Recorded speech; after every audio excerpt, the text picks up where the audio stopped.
Salmo 37, verso número 24.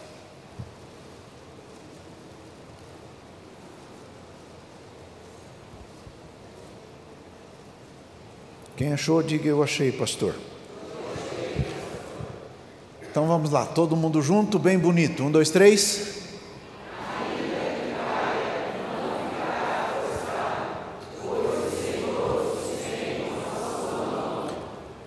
Vamos de novo?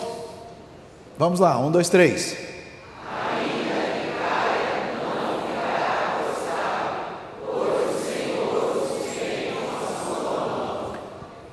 Você dá conta de falar sem ler na Bíblia? Dá conta ou não? Então vamos lá, 1, 2, 3.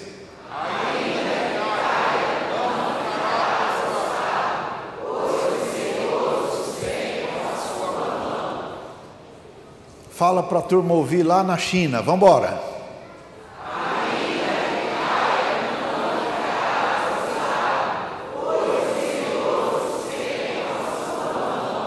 Olha para um vizinho e diga isso para ele, vamos embora.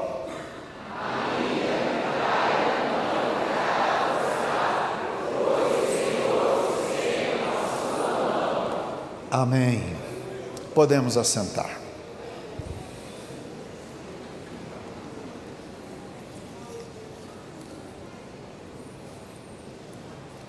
A regra de Deus é não pecar. A regra de Deus é não pecar. Deus não deseja que o ser humano viva em pecado. No primeiro livro de João, lá no final da Bíblia, capítulo 2, verso 1, está escrito assim: meus filhinhos, estas coisas vos escrevo para que não pequeis. Estas coisas vos escrevo para que não pequeis. Qual é a regra? Qual é a regra? Não pecar. A regra é não pecar. O pecado é o problema. O pecado leva à perdição. O pecado leva à morte. O pecado leva ao inferno. O pecado é o desastre da humanidade. O pecado distancia o homem de Deus. Pelo ministério de Isaías, Deus disse: eis que a mão do Senhor não está encolhida, nem os seus ouvidos agravados, de modo que não possa ouvir, mas os vossos pecados fazem divisão entre vós e o vosso Deus. O pecado separa a gente de Deus. Então qual é a regra? Qual é a regra? Não pecar. Essa é a regra. Mas no mesmo versículo do capítulo 2 da primeira epístola de João está escrito: porém, se alguém pecar, nós temos um advogado para com o Pai. Quem é ele? Quem é ele? Jesus Cristo o justo. Jesus Cristo o justo. No verso 2 diz: ele, Jesus Cristo justo, é a propiciação pelos nossos pecados. E não somente pelos nossos, mas também pelos de todo mundo. Qual é a regra? Mas, eventualmente, errou, saiu dos trilhos, fez o que não devia. Não se desespere, não se acostume com o pecado, se arrependa do seu pecado. Busque pelo Senhor, porque Ele é misericordioso. Amém? Então, com essas balizas, vamos conversar. Na verdade, irmãos, a verdadeira batalha espiritual do crente é aquela que nos coloca entre a obediência e a desobediência. Desobedecer a Deus constitui-se pecado. Veja, o primeiro homem, que nós chamamos de Adão, pecou. E qual foi o pecado? Ele desobedeceu. Deus entregou ao ser humano o seu jardim. A Bíblia diz que Deus plantou um jardim. Não está dito que lá Deus fez assim e o jardim apareceu. Está escrito que plantou Deus um jardim. E quando Deus plantou o jardim, Deus colocou nesse jardim que Ele plantou o ser humano, o homem, Adão e a sua mulher. Olha lá, e plantou o Senhor Deus um jardim. Deus plantou o jardim. E pôs ali o homem que tinha formado. E deu a este homem a seguinte incumbência: ele deveria cuidar do jardim e ele deveria lavrar o jardim. Quem aqui tem jardim em casa? 1, 2, 3, 4, 5, 6, 7, 8, 9 jardins. 9, eu só vi 9 também. 10. Um jardim precisa de cuidado, não é? Quando eu era criança, minha mãe tinha um jardim muito lindo mesmo, na frente da nossa casa. Na frente da casa havia um jardim, parecia uma chave assim, e daquelas chaves antigas, e ele era todinho rodeado de flores muito bonitas, e aquilo requeria cuidado, né? E Deus colocou o homem naquele jardim que ele tinha plantado, para que o homem cuidasse do jardim, organizasse as coisas, deixasse bonitinho. Tem gente que não percebe que Deus gosta de coisa bem arrumadinha. Deus gosta de zelo, de cuidado. Uma vez Deus deu uma lei chamada Lei da Guerra. Na Lei da Guerra, presta atenção, na Lei da Guerra, Deus disse que quando o soldado saísse para a batalha, no meio das armas deveria levar uma pazinha. Para quê? Está dito lá, para que quando o homem sair do arraial para aliviar o ventre, vai cavar e enterrar aquilo que saiu dele, para que o Senhor, passando pelo arraial, não veja coisa feia. E se ele vir coisa feia, se aparte de ti. Então olha para o colega de Deus, não gosta de gente porca. Gosta de coisa organizadinha, arrumadinho, bonitinho, né? Com zelo. Então Deus colocou o homem, colocou lá no jardim para o lavrar e para o guardar, cuidar dele. Porém, Deus deu uma ordem: pode desfrutar de tudo que tem no jardim. Quer tal fruta? Pega. Quer tal coisa? Pega. Tudo aqui, pode usar de tudo, está tudo a seu dispor, só não mexe na minha árvore.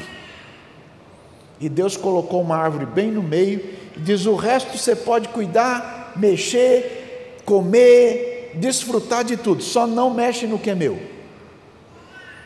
Pois o homem foi mexer onde? É igual todos nós. Deus disse que uma parte do que Ele nos entregou é dele. E Ele falou: pode usar tudo o resto, mas nesse aqui não mexe, porque esse aqui é meu. Onde é que a turma vai mexer? Justo na onde não deve.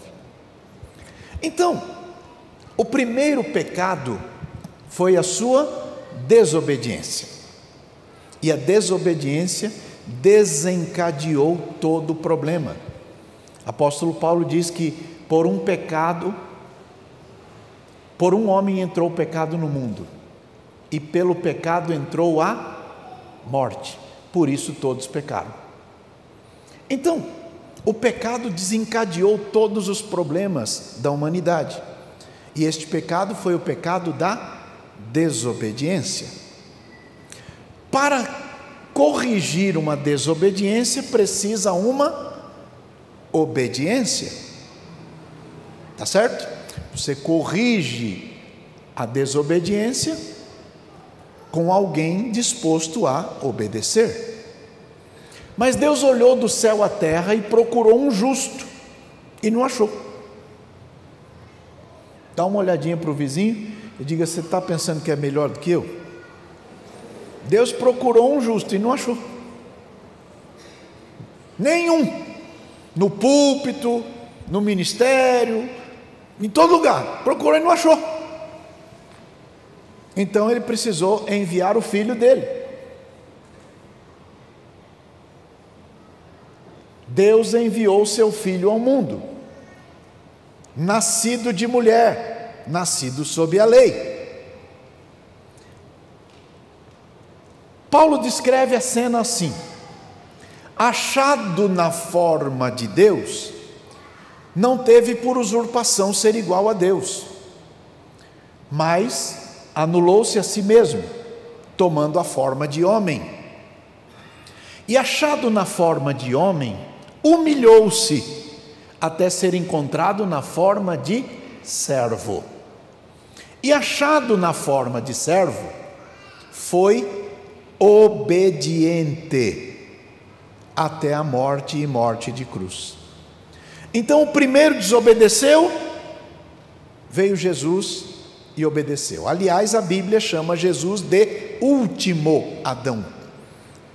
Exatamente assim que está escrito na Bíblia. Exatamente esta frase: último Adão. Jesus é o último Adão. Por que isso? Porque se o primeiro Adão, olha lá, 1 Coríntios capítulo 15, verso 45, assim também está escrito: o primeiro homem Adão foi feito em alma vivente, o último Adão em espírito vivificante. Jesus Cristo veio para corrigir os rumos, e ele foi obediente até a morte e morte de cruz. Pelo que Deus o exaltou soberanamente, lhe deu um nome que está acima de todo nome, para que ao nome de Jesus se dobre todo o joelho, dos que estão no céu, na terra e embaixo da terra. Então, Jesus veio para obedecer a Deus. Mas obedecer em quê? Ele precisava resgatar o ser humano. Hebreus capítulo 2, versos 13, 14 e 15, 16 e 17, diz assim: porei nele a minha confiança, e outra vez, eis-me aqui a mim aos filhos que me deu. Verso 14: e visto como aos filhos participam da carne e do sangue, também ele participou das mesmas coisas, para quê? Para quê? Para quê? Para quê? Pela morte, aniquilasse o que tinha o império da morte, isto é, então Jesus veio fazer o quê? O que ele veio fazer aqui, gente? Veio morrer, pela morte, aniquilasse o que tinha o império da morte, e colocasse em liberdade todos os que com medo da morte estavam por toda a vida sujeitos à servidão. Então Jesus veio ao mundo para morrer, e ele foi obediente na missão até a morte e morte de cruz. O que ele veio fazer? Morrer. E o que ele fez? Morreu. Tentaram tirar Jesus do foco. Primeiro, Herodes, quando mandou matar as crianças, mas o anjo do Senhor falou com José. José pegou a ofertinha que ele ganhou lá no dia que nasceu, ouro, incenso e mirra, foram morar no Egito, 2 anos inteiros. Jesus morou no Egito, com José e com Maria. Depois que o Herodes morreu, o anjo foi lá e falou: aquele que procura te matar já morreu, volta. Ele voltou para a terra.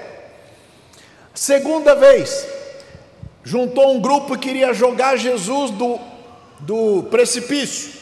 Jesus saiu pelo meio assim e foi embora.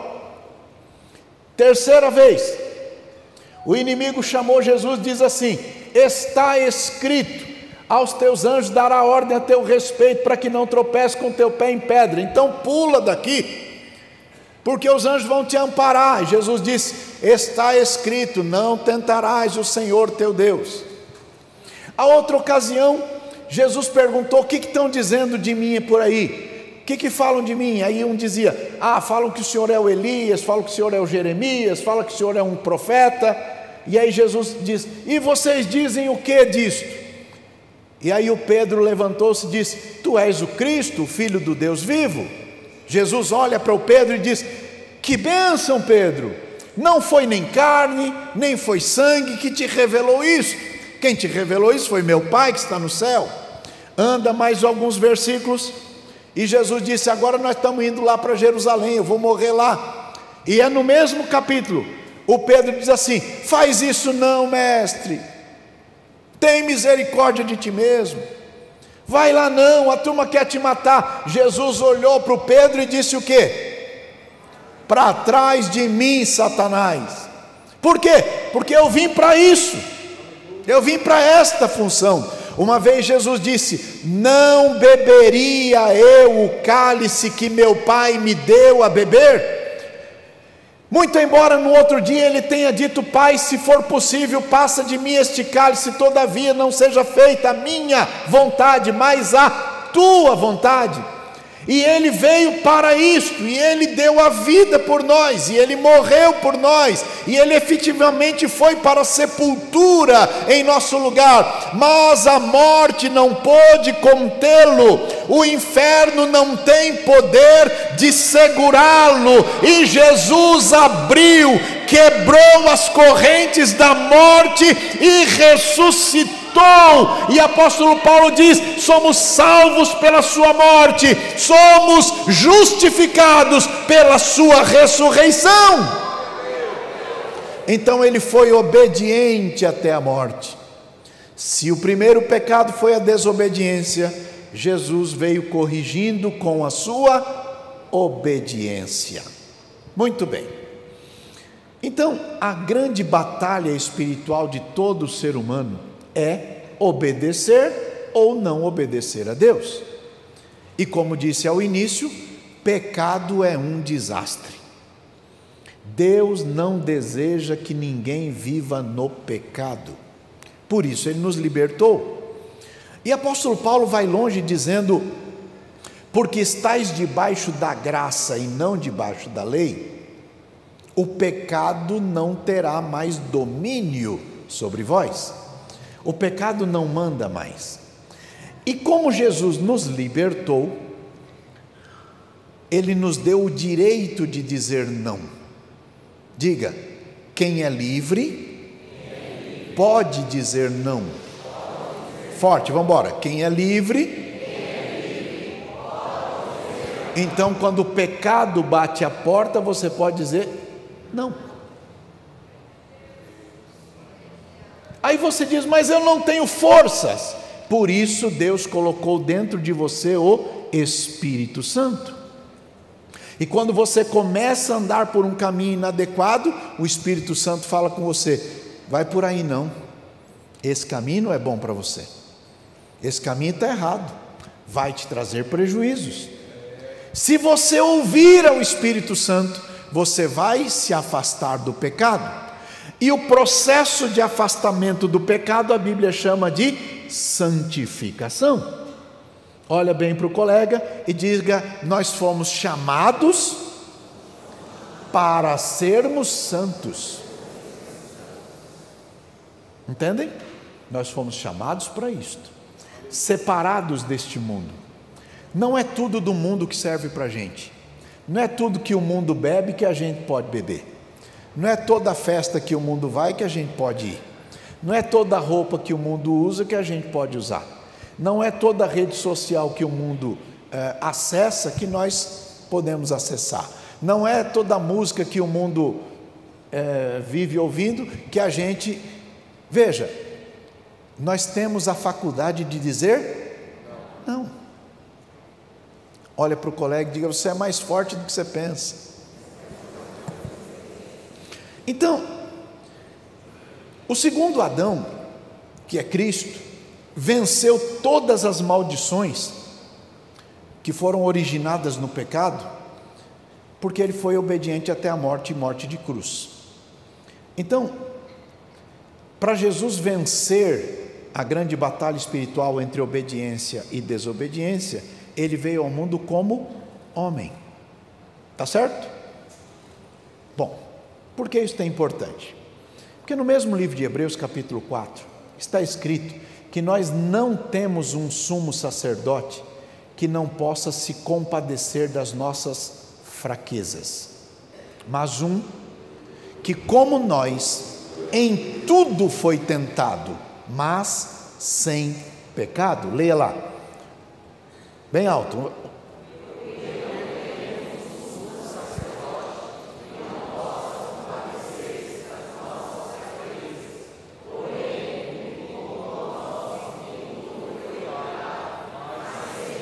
Verso 16.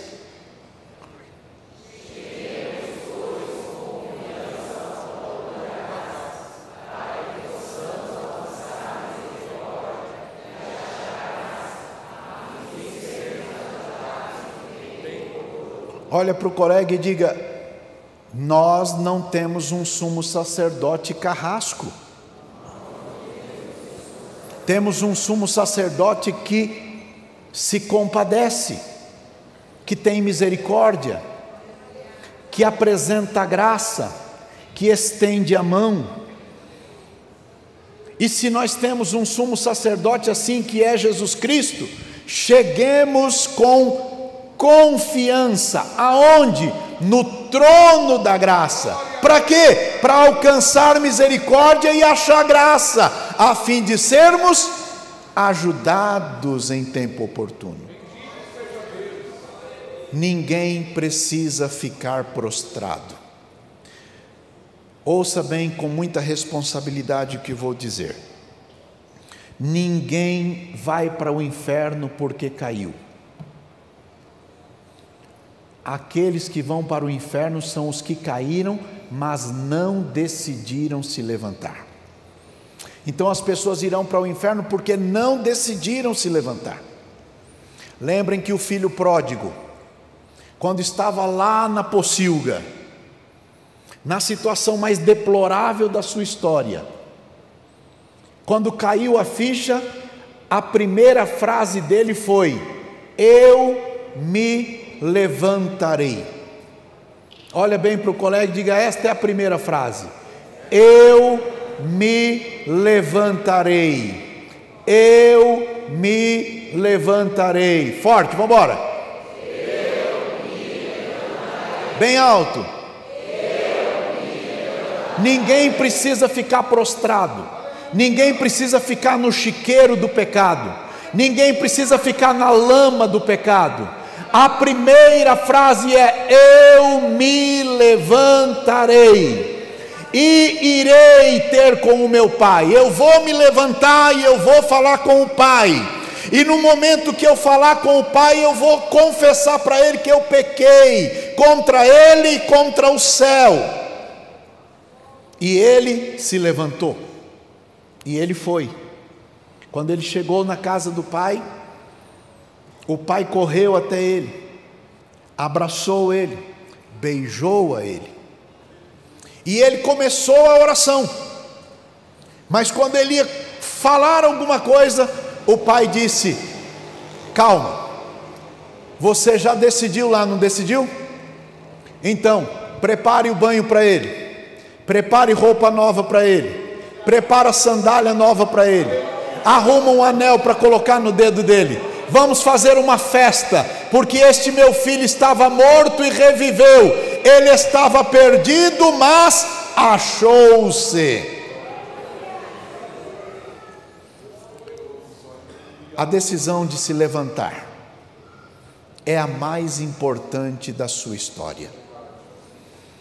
arrependa-se do seu pecado, arrependa-se dos seus erros, arrependa-se de ter entrado num lugar onde não deveria ter entrado, de ter chegado onde não deveria ter chegado, de ter ido onde não deveria ter ido. Arrependa-se do seu pecado, porque Deus é cheio de misericórdia. Cheguemos então com confiança ao trono da graça, para que alcancemos misericórdia. A misericórdia de Deus é a causa de não sermos consumidos, e a Bíblia diz que justiça e juízo são a base do trono de Deus, mas a misericórdia vai adiante do seu rosto. Justiça e juízo é a base do trono de Deus. Deus se fundamenta com seu trono na justiça e no juízo, mas na frente de Deus vai a sua misericórdia.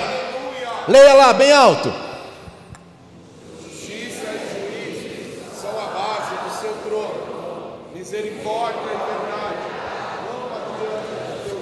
Deus é justo e anda em justiça. Deus não folga com o pecado, não ama o pecado, não gosta do pecado. Deus abomina o pecado, e o trono dele está fundamentado na justiça e no juízo, mas na frente dele vai a misericórdia e a verdade. Por isso Paulo diz: podemos ir até o trono da graça para alcançarmos misericórdia e recebermos graça em tempo oportuno. Se você está prostrado hoje, caído hoje, arrastando hoje, lambendo pó hoje, está tudo dando errado porque você pecou. Decida se levantar, decida buscar a Deus, decida se arrepender do seu pecado, decida dizer para Deus: eu errei, me ajuda, e a mão de Deus se estenderá, e a misericórdia de Deus se estenderá, e Ele te levantará. Bendito seja o nome do Senhor.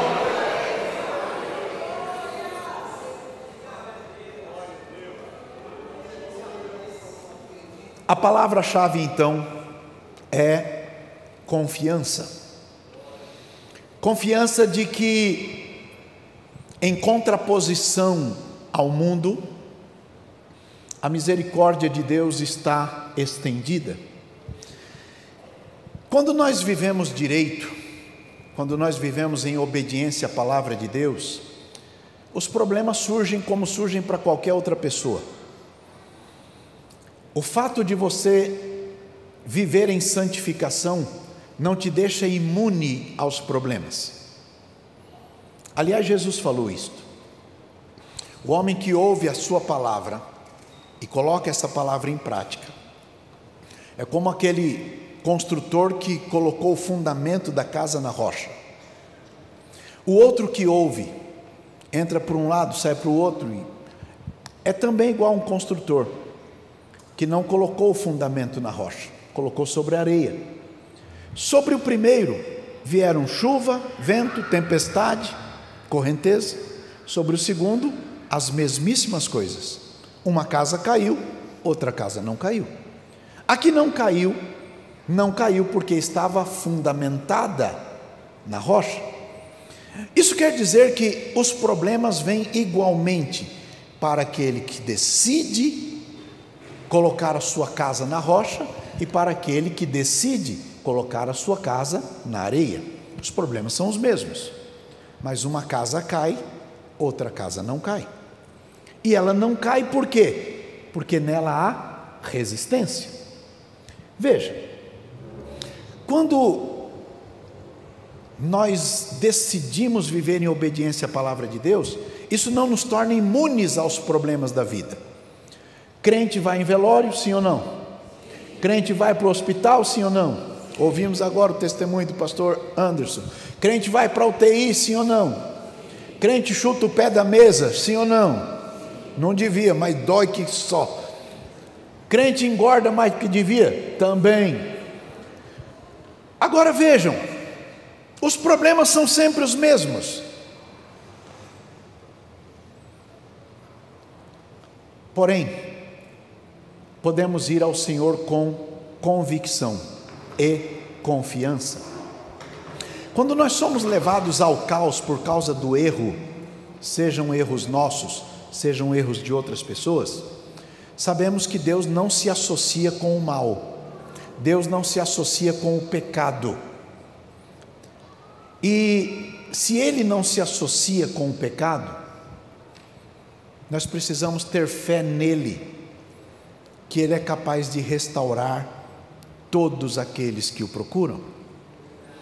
O grande problema é quando a gente se mete nos problemas que nós mesmos criamos.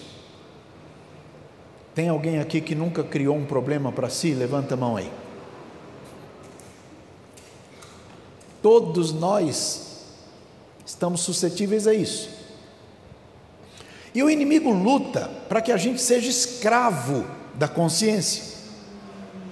O inimigo luta para que você seja escravo da consciência, de modo que você não seja capaz de sair daquele buraco em que, por causa do pecado, você entrou. É fácil viver com remorso, pensando que Deus não vai te ajudar mais, que Deus não quer mais saber de você, que Deus se irritou com você de tal forma que Ele diz agora, se vira. Mas não é assim. O que o Espírito Santo tem trazido na sua palavra é que Deus sabia de todos os erros que possivelmente você cometeria durante a jornada da vida. E mesmo assim, Deus chamou você. Hebreus capítulo 2, verso 18. Hebreus 2, 18. Porque naquilo que Ele mesmo sendo tentado padeceu, pode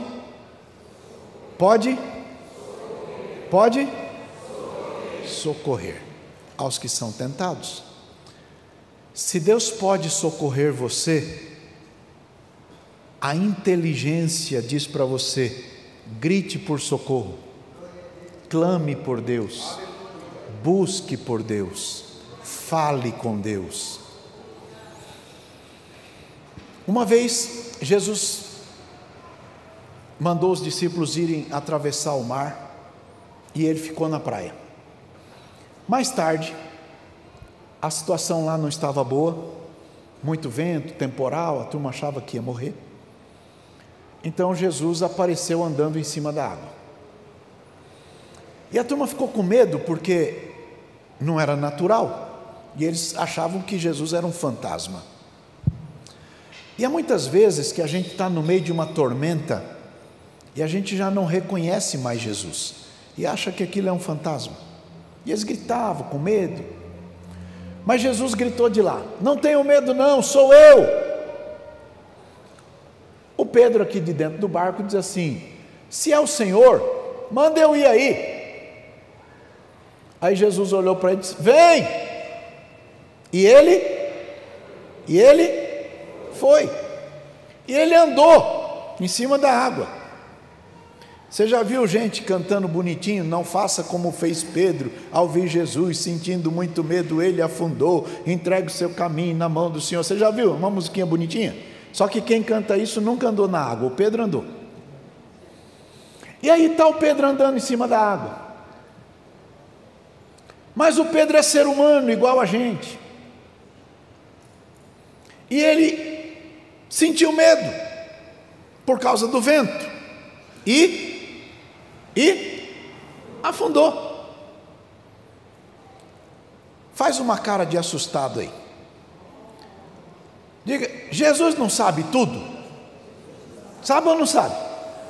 Jesus não sabia que o Pedro ia afundar? Sabia ou não sabia? Então por que chamou? Olha para o colega e diz: você acha que Deus não te conhece? Você acha que Deus não sabe das suas fragilidades? Você acha que Deus não conhece o teu coração? Você acha que Deus não conhece as tuas fraquezas? Você acha que Deus não sabe tudo a teu respeito? Mas Ele chamou você, e Ele tendo chamado você, Ele se responsabiliza por você. E quando Pedro afundou, o Pedro gritou: socorre-me! E Jesus estendeu a mão e tirou ele da água, botou ele em cima de novo, e tinha que voltar para o barco. Você acha que Jesus carregou ele aqui no cangote? Você acha que Jesus levou ele no colo? Não. Agora vamos andar juntos. Sozinho você não deu conta, mas do meu lado vai dar certo. Vamos embora. Chegou no barco, entrou de novo. Olha bem para o colega e diga: sozinho você vai afundar. Mas Jesus te chama para andar com Ele, do lado dEle, com a força dEle, no poder dEle, para a glória dEle. Confia no Senhor, Ele vai te sustentar, Ele vai cuidar de você, Ele vai estar ao teu lado. E se de alguma forma você afundar, grite por Ele. Temos um advogado para com o Pai, Jesus Cristo justo. Ele é a propiciação pelos nossos pecados. Glória a Deus. Sabendo que a gente não é perfeito, Jesus não perde os planos dele na nossa vida. E o plano dele inclui os eventuais deslizes. Não que ele queira, mas ele arrumou um remédio. E o nome do remédio é arrependimento. Já em muitos púlpitos não se fala mais esta palavra. Mas sem arrependimento, como haverá remissão? Porque o sangue foi derramado para a remissão. Mas se você não se arrepende do seu pecado, como você vai acessar? Veja, Deus não gostou do erro. Deus não gosta do seu erro. Você errou feio. Nós erramos feio. O pecado é o desastre da humanidade. Mas isto não muda o fato de Deus amar você. Abraça o vizinho. Diga: eu quero que você saiba que Deus ama você. Bem forte, diga: eu quero que você saiba que Deus ama você. E porque Ele ama você, Ele enviou Jesus. E Jesus pode socorrer você naquilo em que você é tentado. Deus é capaz de tirar algo de bom até nos erros que a gente comete. É, pastor? É. Uma vez o Abraão adiantou o expediente, que ele queria ser pai e a mulher dele não podia ser mãe. E o negócio ficou feio, porque o tempo vai passando, alguém fala uma coisa daqui, outro fala alguma coisa de lá. Isso foi deixando a mulher dele um pouco entristecida. Como o Abraão tinha viajado para o Egito sem ordem de Deus, e lá no Egito ele acabou mentindo, e o faraó quase que dormiu com a Sara. Então Deus deu uma bronca no faraó, ele não tocou na Sara, chamou Abraão e o faraó deu uma bronca no Abraão. Rapaz, você pecou. O faraó falou para o Abraão. E o seu pecado estava me levando para o pecado também. O faraó disse isso para o Abraão. Aí Deus usou o faraó para dizer: você não pode viver aqui não, você tem que ir embora daqui. E o faraó expulsou o Abraão do Egito. Só que deu para ele ovelhas, gado, servos e servas. O faraó deu isso para o Abraão. Aí o Abraão saiu do Egito cheio de coisa. No meio da bagagem foi a tal da Agar. Lá morando já com a esposa, a Sara disse para o Abraão: arruma um filho com a Agar, na hora que o neném nascer, eu já pego ele, já vai virar meu filho. A Sara botou uma mulher na cama do marido dela. A mulher, a Agar, qual é a culpa dela? Ela era uma serva, ela não tem voz, ela não tem decisão. Ela é como que um objeto. Neném nasceu. Ela começou a se achar melhor do que todo mundo. E aí começou a desprezar a Sara. Arrumou uma confusão, foi embora, voltou. Daqui a pouco, uns 15, 16 anos depois, a Sara fica grávida. Aqui não podia ter filho, agora tem filho. Daqui a pouco, nasceu o neném da Sara. E menininho novo, tropeça aqui, cai ali. E o menininho maior ri da cara do menininho menor, que eram irmãos por parte de pai. Mas quando a Sara viu que o Ismael ria da cara do Isaac, isso irritou a Sara. E a Sara então achou um jeito de se livrar da Agar. Foi embora Agar com o filho dela.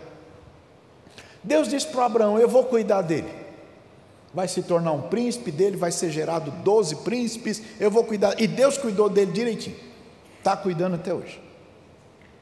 O tempo passou.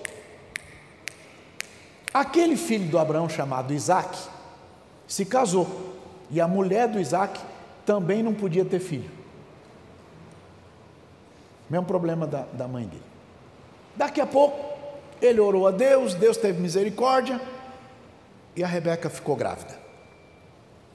Nasceu um menininho chamado Jacó. O Jacó casou com uma moça chamada Raquel, e a Raquel também não podia ter filho. Ô tristeza! A Sara não podia, a Rebeca não podia, a Raquel não podia. Mas a Leia, a outra esposa, tinha um montão de filhos. E a Raquel ficou buscando a Deus, e busca Deus, e busca Deus, e busca Deus, busca Deus. Nasceu um neném. Ela botou o nome dele de José. O José era o filho da velhice do Jacó. O José é bisneto do Abraão. O Isaac é o filho, o Jacó é o neto, o José é o bisneto. Ok? Os outros irmãos do José jogam ele dentro de um buraco e faz uma reunião para matar ele. Vamos acabar com ele, vamos matar esse menino.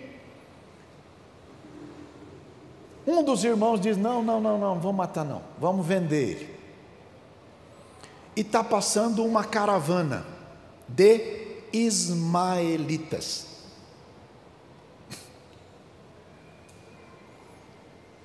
Presta atenção. A caravana de ismaelita levou José para o Egito. Quem são os ismaelitas? São os descendentes do Ismael, erro do Abraão. Então Deus usou um erro do passado para proteger o bisneto dele, porque Deus tinha um plano. Abraça o vizinho e diga: Deus não perde o controle da história. Levanta bem alto a mão e diga: Deus não perde o controle. Aquilo que você falou que era um desastre, Deus pôs a mão. Aquilo que alguém disse você nunca terá, Deus te deu 2. Aquilo que alguém disse você nunca vai ter, Deus te deu. Porque Deus é poderoso para fazer mais do que pedimos ou pensamos. Bendito seja o nome do Senhor. Então, se você errou, que pena, se arrependa do seu pecado. Se arrependa do seu erro, se arrependa de você ter entrado onde não deveria ter entrado, mas tome a decisão de se levantar. Se você se decidir por levantar, Deus te tomará pela mão, vai te conduzir, vai te sustentar, vai te ajudar e vai te levar aonde Ele deseja que você seja. Confia nele.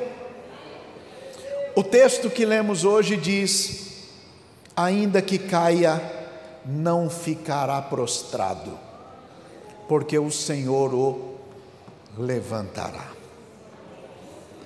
Meus irmãos, não tire conclusão precipitada. Quando uma pessoa se considera um fracasso, esta pessoa se torna escrava da consciência pesada e não consegue avançar na vida. Então, esta é a aposta do inimigo, que você fique prostrado, que você vive lambendo o chão, que você viva na poeira, na pocilga, na lama do pecado. Mas você não precisa viver no pecado, você não precisa viver nas consequências do pecado. Se arrependa do seu pecado, clame por Deus e Deus vai ajudar você. Deus sabe como corrigir os erros e Deus sabe como preparar você para o ponto que Ele se propôs levar você. Deus não gosta do erro, Deus odeia o pecado, mas Deus ama você. Deus não gosta nem um pingo das bobagens que você fez ou anda fazendo, mas Deus ama você. E porque ama você, Ele não desiste de você. Ainda que você desista do plano de Deus, Deus não desiste de você. Ele se importa com você, Ele compreende o teu caminhar. Nunca vi amor tão grande assim. A palavra que está fervendo em meu coração é que Deus é pleno de misericórdia e Ele ama você de tal forma que enviou Jesus Cristo ao mundo. Deus enviou seu Filho ao mundo não para que condenasse o mundo, mas para que o mundo fosse salvo por Ele. Jesus veio ao mundo para salvar você do seu pecado e salvar você das consequências do seu pecado. Leia lá bem alto.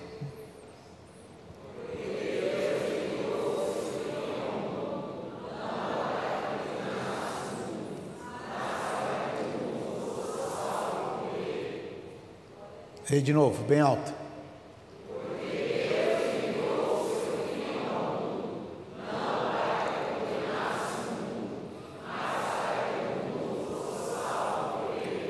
Deus veio socorrer as pessoas que estão afundando nas águas dos seus erros, dos seus pecados.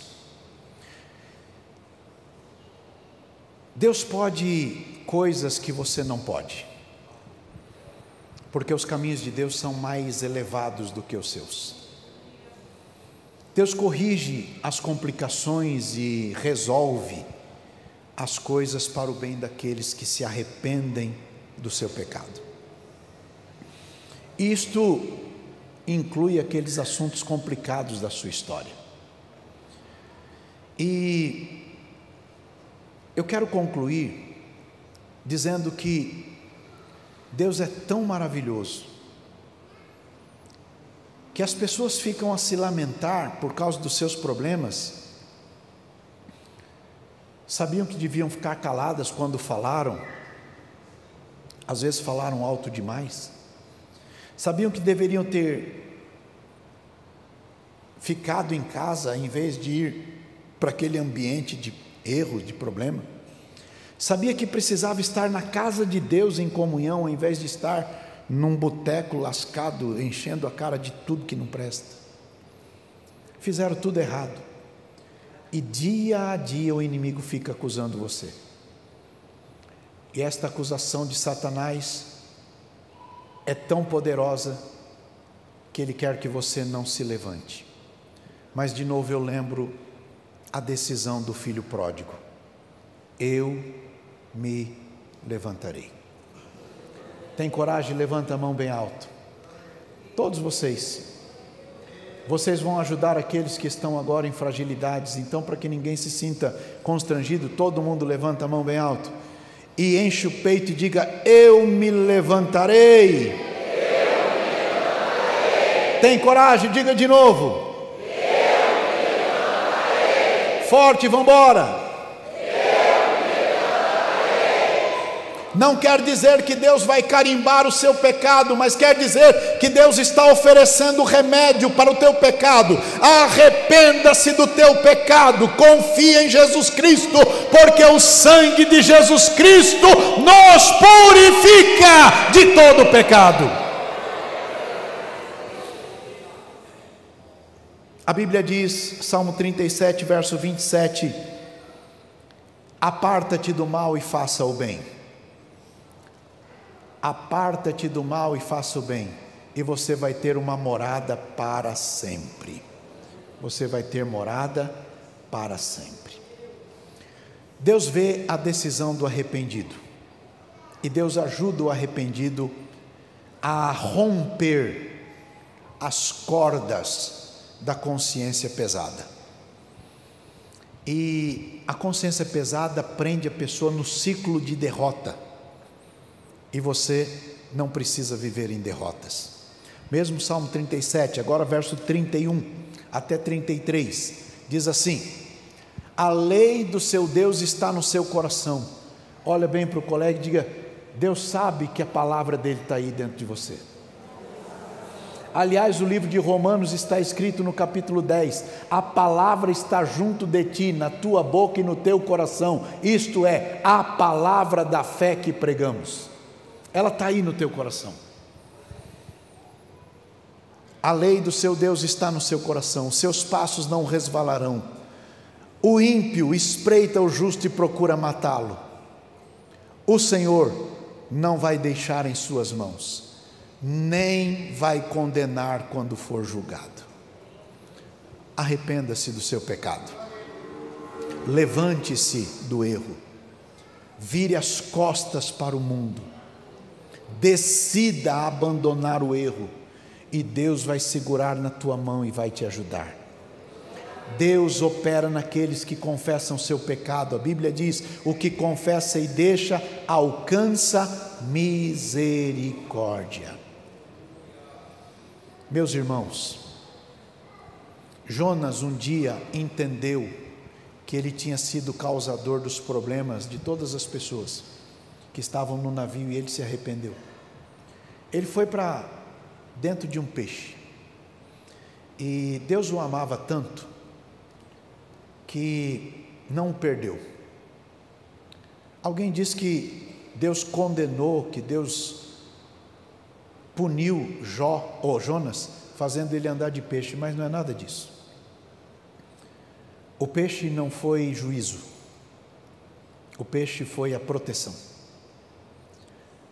Ele ficou protegido nas águas por 3 dias, dentro do peixe. E não fiquem pensando que o peixe levou Jonas para Nínive, porque não levou. Aquelas pessoas que dizem, se não vai por suas forças, vai ter que ir de peixe, é tudo mentira.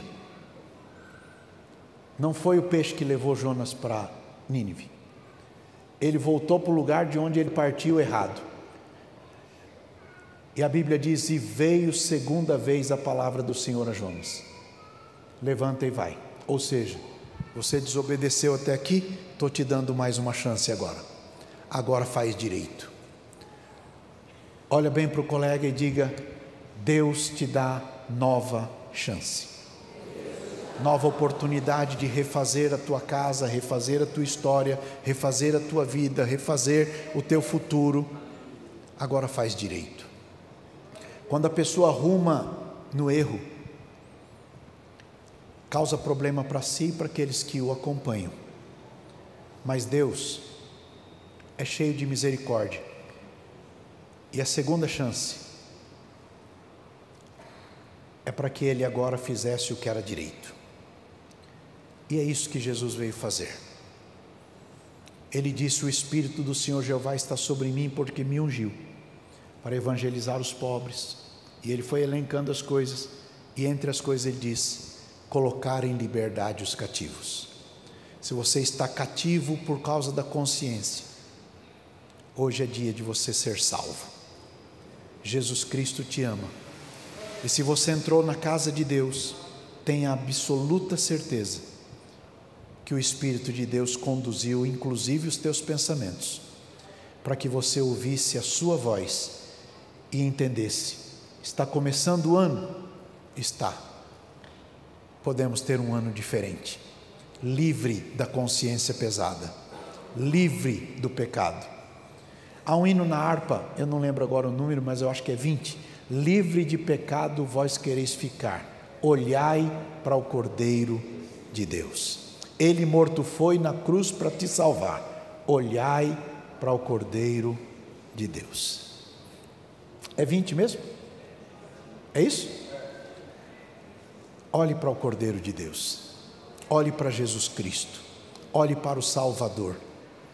Mais uma vez, arrependa-se do seu pecado, peça perdão ao Senhor, e eu quero em nome de Jesus te garantir que Ele perdoará todos os teus pecados e te dará vida nova. Por favor, fiquem em pés. Livre de pecado, vós quereis ficar.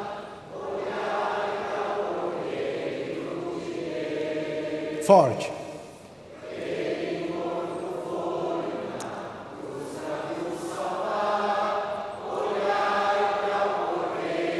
Enche o peito e diga: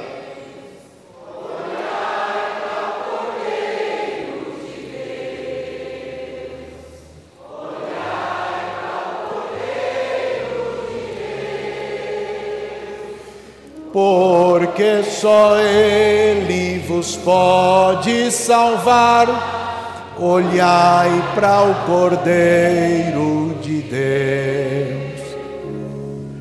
Se estáis tentados em hesitação, olhai para o Cordeiro de Deus. Ele encherá o vosso coração, olhai para o Cordeiro de Deus. Toca no vizinho e diga isso para ele. Olhe para o Cordeiro de Deus. Olhe para Jesus.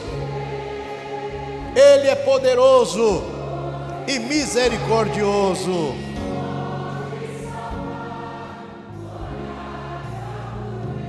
Escute esta agora. Se estáis cansados e sem mais vigor, olhai para o Cordeiro de Deus. Ele vos quer dar seu divinal amor, olhai para o Cordeiro de Deus. Bem forte. Olhem para Jesus. Livre-se da culpa, livre-se da consciência pesada. Olhe para Cristo.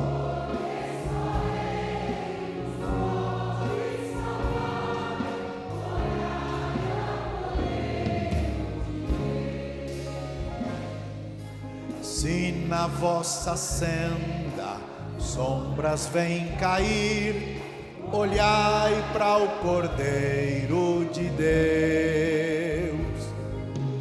Ele com sua graça tudo quer suprir, olhai para o Cordeiro de Deus. Bem forte. Olhe para Jesus. Olhe para Jesus. Livre-se da sua culpa. Olhe para Jesus.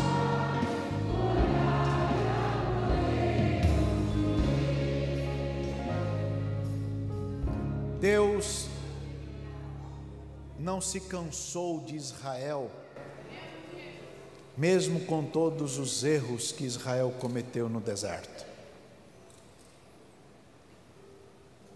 E pelo poder do Espírito Santo, quero que você saiba que Deus não se cansou de você e chama você para a salvação.